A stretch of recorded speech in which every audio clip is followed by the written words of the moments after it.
सभी छात्रों को आज के इस एपिसोड में नमस्कार। आज का हमारा ये जो एपिसोड है, हमारा ये जो उद्बोधन है, एमए उत्तरार्ध भाषा विज्ञान का जो प्रश्न पत्र है उससे संबंधित है। और इसमें मैं आज आपको भाषा की उत्पत्ति के सिद्धांत, देखिए भाषा विज्ञान की जो प्रथम इकाई है उस भाषा विज्ञान की प्रथम इकाई से संबंधित ये बिंदु है। भाषा विज्ञान का जो पाठ्यक्रम है उसके अध्ययन क्षेत्र में सबसे पहले भाषा की प्रकृति, भाषा का अर्थ, भाषा के लक्षण, भाषा की विशेषताएं आदि से संबंधित हम जानकारी लेते हैं।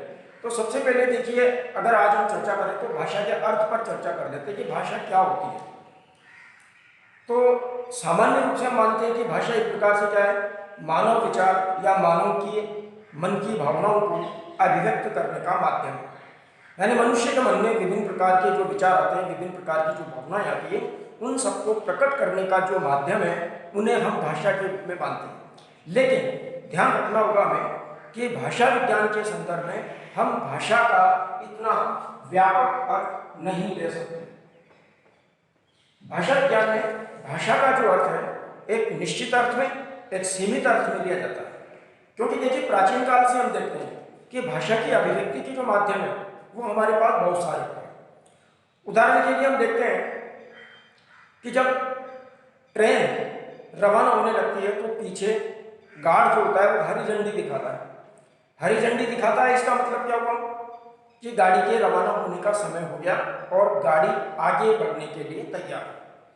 इसी प्रकार से हम देखते हैं कि जब कोई आगे गाड़ी चल रही है, ट्रेन चल रही है, बस चल रही है, XYZ कोई निशान चल रहा है और हमारे को कोई लाल निशान दिखाई देता है, तो लाल निशान जब हमें दिखाई देता है तो हम ये मानते हैं कि वह आगे कोई न कोई खतरा है। यानी कि ये क्या चीज़ है, एक प्रकार से संकेत है। यानी संकेतों के माध्यम से भी हम क्या कर सकते हैं, अपनी भाषा को, अपनी भावनाओं को व्यक्त करते हैं।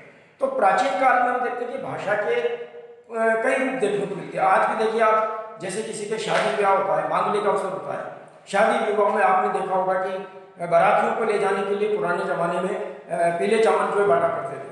तो पीले चावल बांटने का मतलब क्या होता था कि भाई उस व्यक्ति को बारात में चलने का निमंत्रण है। तो ये सारी चीजें भी क्या है, भाषा के माध्यम। यानी कि भाषा को हम संकेतों के माध्यम से भी कई बार प्रकट करते हैं। तुलसीदास जी ने कहा है, खग जाने खगई की भाषा। यानी कि संकेतों के माध्यम से भाषा को प्रकट किया जा सकता है। लेकिन हम देखते हैं कि भाषा विज्ञान में संकेतों के स्थान पर हमारे मुंह से जो उच्चरित होती है, हमारे मुख से जो वाणी निस्तृत होती है, उस निस्तृत वाणी को हम भाषा की श्रेणी में मानते हैं। देखिए, डॉक्टर भोलानाथ तिवारी जिन्होंने अपनी बहुत जनरल सामान्य चर्चित पुस्तक लिखी है भाषा विज्ञान, वहाँ वो भाषा की परिभाषा के संदर्भ में जो चीज लिखते हैं वो कहते हैं कि भाषा शब्द संस्कृत की भाष धातु से निष्पन्न बना है। यानी कि संस्कृत की जो भाष धातु है उस भाष धातु से इसको निष्पन्न बना है और जिसका अर्थ होता है वाणी, यानी कि बोलना। इसी को अपन सामान्य भाषा में एक प्रकार से वाक् भी कहते हैं। हालांकि जब हम थोड़ा सा इसका गहराई से अध्ययन करते हैं तो भाषा में और वाक् में भी अंतर होता है।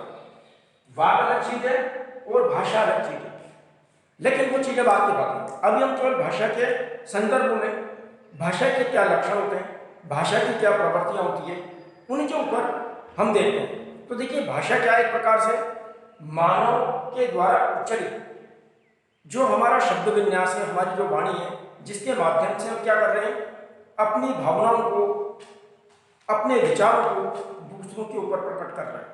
वो सारी की सारी चीज हमारी क्या हो जाएगी, भाषा के रूप में मानी जाएगी। तो भाषा के देखिए आप विभिन्न सांकेतिक रूप भी हैं या उसके वाणी वाले रूप भी हैं, किंतु सांकेतिक और सांकेतिक रूपों की अपेक्षा हम भाषा विज्ञान में भाषा का जो उच्चरित रूप है, यानी वाणी के रूप में हम जिसका प्रयोग करते हैं, उसी को हम भाषा विज्ञान में भाषा की श्रेणी में मानते हैं। अब देखिए, भाषा क्या होती है, यानी हम विभिन्न प्रकार के शब्दों का प्रयोग करते हैं। हम वाक्य बोलते हैं, वाक्य से छोटी इकाई हमारी शब्द होती है, शब्द से छोटी इकाई हमारी ध्वनि होती है। तो सबसे पहले ध्वनि, ध्वनि के बाद में शब्द और शब्द के बाद में वाक्य, और यही सारी प्रक्रियाएं मिलकर के क्या करते हैं, भाषा को अपना एक स्वरूप प्रदान करते हैं। तो देखिए, लेकिन भाषा जो होती है वो उसका एक सबसे महत्वपूर्ण लक्षण होता है कि भाषा क्या होती है, यादृच्छिक होती है। यादृच्छिक अर्थात भाषा क्या होती है, ऐच्छिक होती है, यानी कि मनुष्य अपनी इच्छा के अनुसार, अपने संदर्भ के अनुसार उन शब्दों का प्रयोग करता है, उन वाक्यों का प्रयोग करता है। दूसरी बात हम क्या देखते हैं कि भाषा जो होती है यादृच्छिक होने के साथ साथ उसका जो सबसे महत्वपूर्ण रूप होता है, भाषा में एक व्यवस्था होती है। यानी कि जब तक हम शब्द प्रयोग या वाक्य प्रयोग में किसी प्रकार की व्यवस्था का प्रयोग नहीं करेंगे, तब तक हमारे वे जो शब्द हैं, हमारा वो जो रूप है, वो किसी प्रकार से भाषा का रूप धारण नहीं कर सकता। लेकिन यही मैंने आपको अभी कहा था कि भाई वाक का मतलब होता है वाणी। तो देखिए, वाणी जो होती है, वाक जो होती है, वो एक प्रकार से केवल मौखिक रूप होता है, यानी कि उच्चरित रूप होता है। अर्थात भाषा हमारी एक प्रकार की मानसिक संरचना है,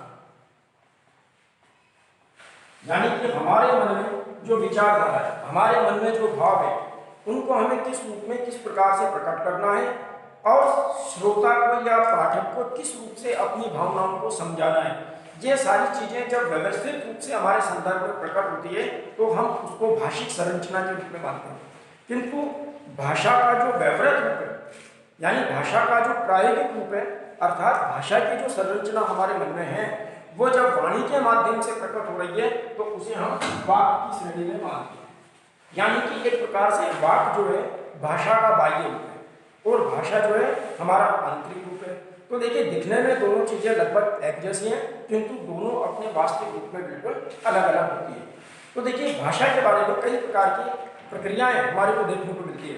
अब प्रश्न हमारे सामने ये उठता है कि भाई भाषा की उत्पत्ति कैसी हुई, इसके कौन कौन से रूप हमें देखने को मिलते हैं, इसकी क्या क्या प्रक्रियाएं देखने को मिलती है।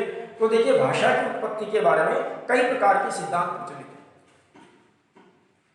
विभिन्न भाषा वैज्ञानिकों ने भाषा की उत्पत्ति कैसी हुई इसके ऊपर विभिन्न प्रकार से विचार किया और इसके बहुत सारे सिद्धांत हमारे को भाषा विज्ञान के अंदर देखने को मिलते हैं। प्राय हमारा जो एमए उत्तरार्ध का जो भाषा विज्ञान का प्रश्न पत्र है, उसमें यह प्रश्न परीक्षाओं में पूछा जाता है कि भाषा की उत्पत्ति के कौन कौन से सिद्धांत हैं और उन सिद्धांतों में आप सबसे ज्यादा महत्वपूर्ण किसे और क्यों मानते हैं।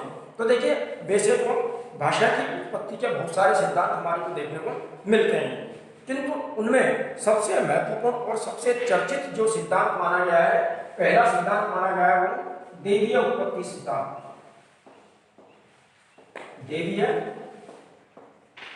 उत्पत्ति का सिद्धांत, यानी कि कई विद्वानों का यह मानना है कि जैसे भगवान ने, देवताओं ने संसार की अन्य वस्तुओं को बनाया है, उसी प्रकार से देवीय उत्पत्ति यानी कि देवताओं ने ही, ईश्वर ने ही, प्रकृति ने ही हमारे को भाषा की प्रदान की है। तो भाषा का यह सबसे महत्वपूर्ण सिद्धांत है देवीय उत्पत्ति सिद्धांत, यानी कि इस सिद्धांत के अनुसार भाषा की उत्पत्ति ईश्वरीय है, प्राकृतिक है।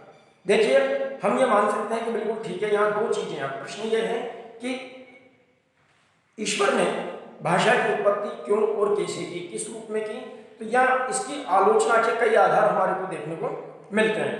पहला आधार तो यह माना जाता है कि भाई ठीक है, यदि हम मान लीजिए दैवीय उत्पत्ति मान लेते हैं, तो अगर ईश्वर ने जैसे मान लीजिए भाषा को बनाया है, तो सवाल यह है कि संसार की भाषाओं में इस प्रकार की विविधता क्यों देखने को मिलती है।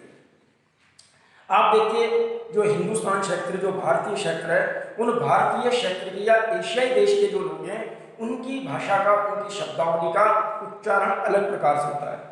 हम यूरोपीय देशों की ओर बढ़ते हैं तो उनकी भाषा का उच्चारण हमारे को अलग प्रकार से देखने को मिलता है, या किसी और प्रदेश में हम चल जाएं तो वहाँ की भाषा की जो प्रकृति है, भाषा का जो स्वरूप है, वो हमारे को अलग अलग रूप में देखने को मिलता है। दूसरी चीज हम ये मान सकते हैं यहाँ पर कि अगर मान लीजिए ईश्वर ने ही भाषा को बनाया होता, तो फिर सवाल यह है कि मनुष्यों की भाषा में और जानवरों की भाषा में अंतर क्यों है। हम देखते हैं कि कुत्ता जो होता है, जैसे वो भौंकता है, आप देखिए भारत का कुत्ता हो, चाहे अमेरिका कुत्ता हो, चाहे उनका, उनके जो भौंकों का उच्चारण होता है वो ज्यादातर मिला जुला होता है, लेकिन मनुष्य का जो उच्चारण है, वो मनुष्य का उच्चारण हमारे को प्राय समान रूप में देखने को नहीं मिलता। इसका मतलब क्या हुआ कि हम ये मान सकते हैं कि वाक यानी कि वाणी की जो क्षमता है, वो वाणी की क्षमता तो ईश्वरीय देन है, किंतु उस वाणी की क्षमता का हमने किस प्रकार से प्रयोग किया है, किस प्रकार से उसकी भाषिक संरचना के रूप में हम उसका निर्धारण कर रहे हैं, वो हमारे मानवीय प्रक्रियाओं की देन है। तो भाषा की उत्पत्ति का ये जो देवीय सिद्धांत है, एक इसके बारे में एक चीज और कही जा सकती है, प्राचीन काल में इसकी बहुत ज्यादा मान्यता थी, किंतु जैसे जैसे हमारे विकास के नए अनुसंधान सामने आ रहे हैं, तो वहां पर हम देखते हैं कि ये जो सिद्धांत है, इस सिद्धांत की जो वैज्ञानिकता है, इस सिद्धांत की जो वैज्ञानिक मान्यता है, वो दिन प्रतिदिन कम होती जा रही है। किंतु फिर भी हम इसको एक अचानक से स्वीकार नहीं कर सकते, क्योंकि ये तो निश्चित बात है कि जरूर मनुष्य में कुछ न कुछ ऐसी देवीय शक्ति प्राप्त है जिसके द्वारा वो अपनी भाषा का निर्धारण कर सका है। अन्यथा हम देखते हैं कि मनुष्य के अलावा संसार का ऐसा कोई दूसरा प्राणी नहीं है जिसने किसी प्रकार की भाषा का प्रयोग किया है। प्राचीन काल में हम देखते हैं कि इस प्रकार के कई प्रकार के प्रयोग हुए। अकबर के जमाने में इस प्रकार का एक प्रयोग हुआ था कि छोटे बच्चे जैसे ही उत्पन्न हुए तो उनको जो है जानवरों के संसर्ग में, पशुओं के संसर्ग में रखा गया, उनके लिए बहुत सावधानी से जो है देखभाल की व्यवस्था की गई, और नतीजा ये निकला कि लंबे समय तक आने के बाद वो बच्चे प्राय गूंगे निकले, यानी कि उन्होंने जो है किसी प्रकार से अपनी भाषा को स्वीकार नहीं किया।